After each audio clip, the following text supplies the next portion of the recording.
So in order to see how keyframing audio works, I'm going to go ahead and do our little trick with the tilde key to bring the timeline window up to full screen. So with my timeline window active, by clicking in it, I can see that it's the currently active window. It's got the blue focus border around it. I'm going to tap the tilde key. That's again at the upper left of your keyboard to the left of the number 1. And that enlarges that timeline window to fill my entire screen. I don't really need to see the program playback for what we're going to do here. I just really need to focus on what it sounds like. So this gives me my timeline full screen. I can see my audio track for the narration from the video clips, the AV audio. And then I've also got this green one here, which is my soundtrack, that little bassoon concerto piece. Now, in order to do this effectively, again, we need to raise or increase the height of our audio track. So I'm going to carefully position my cursor at the bottom edge of the audio track there in the track header area. And you'll see at some point I get that little double-headed arrow. I'm going to click and drag down. I'm going to make it pretty tall because it makes it, I want to really be able to see the waveform clearly here.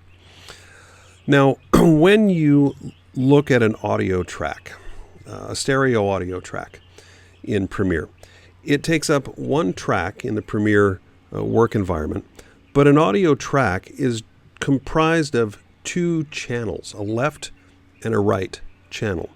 And we're familiar with this. You've heard of stereo and you've heard of mono or monaural recording. Stereo generally has two different left and right channels. You may have different sound in the left channel than you have in the right channel.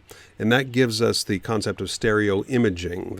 We can tell where something is in space by how we hear it in a stereo imaged audio track.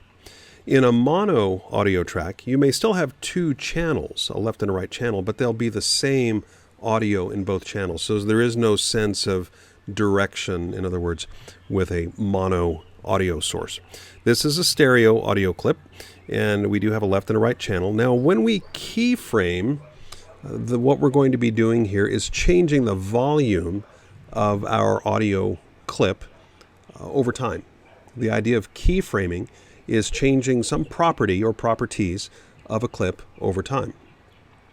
And it's really easy to do with audio. Now, Premiere has an audio workspace, but honestly, it's not convenient to use. If you've ever had an opportunity to sit in a recording studio or maybe at your church or some other event, you've had an actual mixing board or mixing console with sliders and things like that. Premiere has the digital equivalent of that. If we go to the audio workspace, it's got like a digital mixing console, but it's really inconvenient to use. It's not at all tactile like a physical mixing console would be. So it's really not very convenient for what we want to do here. So we're just going to stick in the editing workspace for now. And again, I need to go back to my little tilde thing here to enlarge that. So what I want to do is pay attention to this white line between the left and the right channels of this music clip here, this green music clip in audio track 3. That white line is our keyframe line. And in the context of audio, keyframing is controlling the volume of that sound. So if I raise or lower that line, it's going to raise or lower the overall volume. Let me show you what I mean. Let me play it so you get a sense of it. I'm going to mute the AV track, the AV audio. So Chuck talking, we won't hear that. We're just going to hear the music. Click the M button on Chuck's audio track for mute. And let me just play now, and you'll hear the bassoon concerto playback here.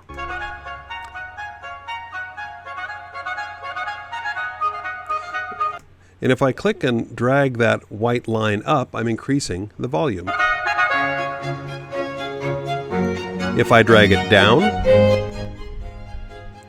I'm lowering the volume.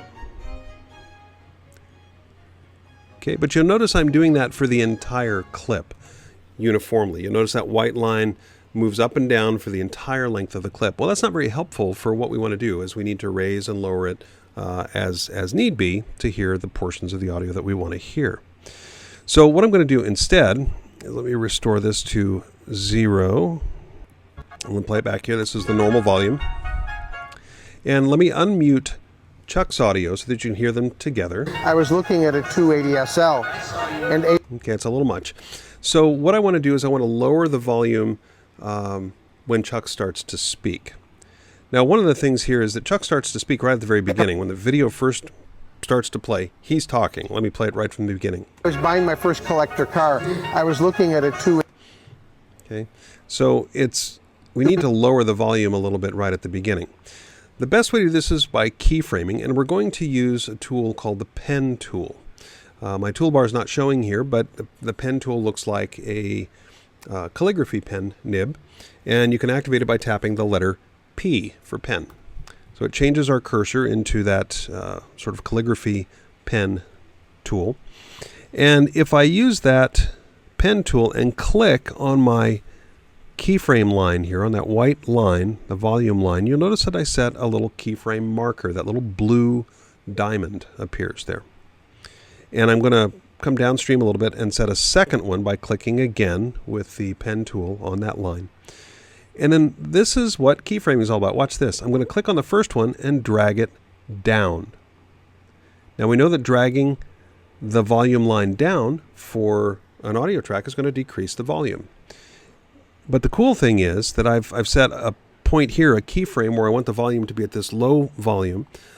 I have another keyframe where the volume is at the normal volume. And Premiere will automatically figure out how to get me from point A to point B smoothly. I don't have to figure out where I want the volume at each individual frame between those 2 points. Premiere will do that for me automatically. It's going to ramp up the volume over that period of time to bring it up from almost zero to a nominal volume. Let's see how that sounds here. Take a listen to the soundtrack. Listen to the soundtrack. I was buying my first collector car. I was looking at a 280 SL. And Ava said, no, we needed to have a... Did you hear how it faded in? Yeah, that's fading in from almost zero here, or maybe it is zero. It's all the way down at zero now, to the normal volume. Well, the normal volume is still a little bit too loud. So what I want to do is I want to bring this second keyframe point down a little bit. Just bring it down to about here and see what it sounds like. And maybe we'll have it come up to that point a little sooner. I'll just drag that keyframe a little to the left so it'll get to that higher volume a little quicker. But let's see how it sounds now. I was buying my first collector car. I was looking at a 280 SL. Now it's a little low in the mix. We need a little more than that. It gets a little lost, so I'm going to drag it up. I was buying my first collector car. I was looking at a 280 SL. And might want even still a little bit more. That still feels a little low to me. There we go. Let's try that. I was buying my first collector car. I was looking at a 280 SL. And Ava said, no, we needed to have a back seat. Because we need a place for the kids to sit to go to school. Now, if we want to raise it up a little more at a certain point, we can click again on the volume line to set another keyframe. Set another keyframe, raise it up a little more. Let's play back through that a little bit. Because we need a place for the kids to sit to go to school. And he thought I was crazy. Once the kids were grown and we could afford to get away with just 2 seats, I started back on my search for a 280 SL. And after... yeah, that's working pretty well. That might be a little loud at that point. But the cool idea here is that you can raise and lower the volume as you need it throughout your show. Now, most of this video is Chuck talking, so I don't want to override his audio. But let's go back to our normal workspace here. I'm going to tap the tilde key again to get us back to our regular workspace. And because I want to see the visual here as well. At the end of the video, the way I've got this set up, Chuck and Eva stop talking about here. So Chuck says the car was in excellent condition, and then I have B-roll that cuts away to him driving the beautiful 17-mile drive at Pebble Beach, and then it fades out. So let me play through the end of it here. The SL that we have, the anthracite and red is just such a striking combination, and the car was in exceptional condition. So right about there, he stops, and there's a little bit more of the car driving after this. We might want to raise the soundtrack up. It's kind of a last hurrah type of thing. So we're going to do this. I'm going to click a keyframe point on the volume line, another keyframe point here, bring it up back to about 0, That's its normal volume. Now this is going to just stop abruptly when it hits the end of the audio track. It's just going to stop. Let's listen to it and see what we're doing here. Is just such a striking combination, and the car was in exceptional condition. In fact, we might even bring it up a little earlier than that. We might start raising the volume about here. I'm just going to move that keyframe point to have the volume start ramping up slowly a little bit before that, and then bring it up a little bigger here. ADSL that we have, the anthracite and red is just such a striking combination, and the car was in exceptional condition.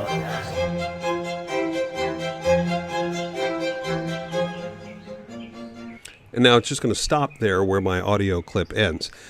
What I probably want to do at the very end here is to fade that audio out. The easiest way to do that is going to be, first of all, to switch to my selection tool. I'm going to drag the end of that audio clip out to reveal a little more downstream from where I had marked my out point. And we can see here in the waveform that the audio actually does kind of fade out a little bit. It doesn't fade all the way to zero, but it starts to kind of drop off in terms of the intensity, a decrescendo, I guess. So what I probably want to do is use my pen tool again, P for pen, set a keyframe point there, and just have that fade out all the way to zero.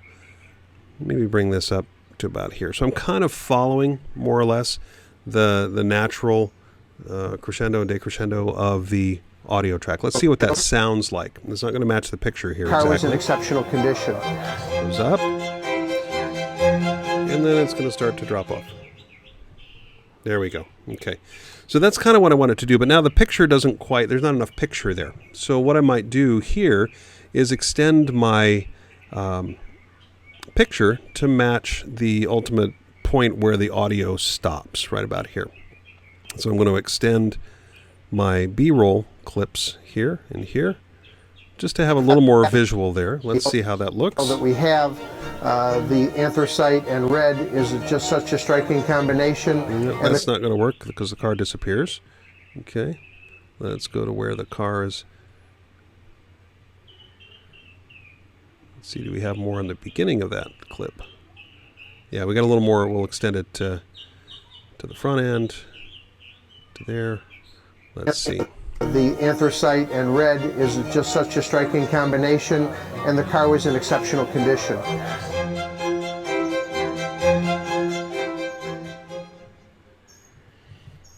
There we go. We could even fine-tune that a little bit more, have the visual fade out in time with the music. We can extend that cross-dissolve transition effect that I have on the end of the outgoing clip. Car was in exceptional condition. It's going to fade out a little slower.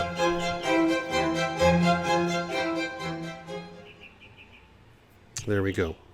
All right, we will make sure that we save this. By the way, if I haven't mentioned it to this point previously, when you're working in Premiere, you're doing a lot in a short period of time. Premiere does have an autosave function, and I think by default it's set to something like every 10 minutes. It will automatically save your work. But you can do an awful lot in 10 minutes, and if you lose 10 minutes worth of work, that's a lot, okay? You have to go back and fix a lot of stuff. So get into the habit early on in your project of once you do something like I've just done here, made a few changes, just go ahead and do Command or Control S for save. And that's just going to update your project with whatever changes you've made since the last time you saved.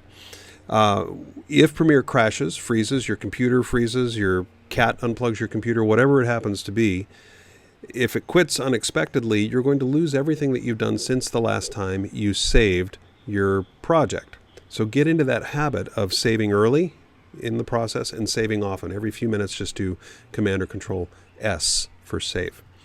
You can thank me later.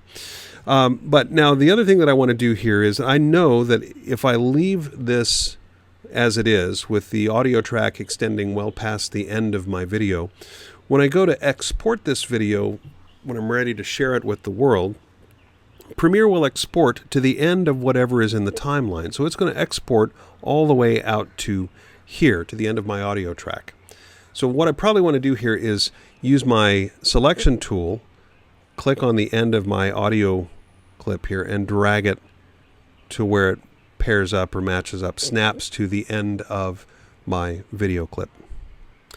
But that's keyframing audio. It's really simple. It's a great way to have localized control of the volume at different points in your video. We don't have a lot of gaps in the speech in this particular show, but if there were longer pauses, if it was a longer show and you'd have sections of the show where nobody's talking and you just wanted music to swell, you could bring the level up. People are talking, you bring it down by setting keyframes on either side of that and dragging up or down to raise or lower the volume as you need to. And that's keyframing.